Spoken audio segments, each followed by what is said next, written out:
नमस्कार प्रणाम दोस्तों। तक का इससे है फिर से आ गया धंजा धड़कन जी का एक गाने का सेट सॉन्ग गाने का पोस्टर आया है। इसी गाने को आप सब देखेंगे और बताएंगे कब किस समय रिलीज होगा। तो आप सब जानिए इस वीडियो में। आप सबको बता दूं जिस गाने का टाइटल है बन जा सजना हो। आप सबको बता दूं कब और किस समय रिलीज होगा और किन के द्वारा इस गाने को लिखा गया है।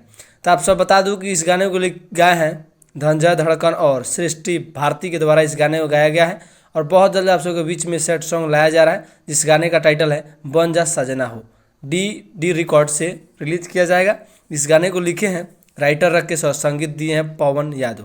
सबसे काफ़ी इस गाने का भी सेट सॉन्ग का भी इंतजार था। धंजा धड़कन का गाना आ रहा है तो आप सब देखेंगे इस गाने को। सेट सॉन्ग इनका काफ़ी ज़्यादा ज़बरदस्त आता है। तो इसी तरह का कंटेंट और इसी तरह का वीडियो देखने के लिए मेरे चैनल को सब्सक्राइब करें और चैनल पर नए हैं तो चैनल को सब्सक्राइब कीजिएगा।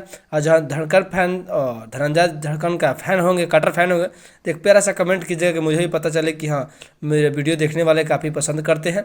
तो इसी तरह का कंटेंट देखिए और लाभ उठाइए और नोटिफिकेशन जानने के लिए सबसे पहले हमारे चैनल को सब्सक्राइब कीजिए। जय हो भोजपुरी समाज।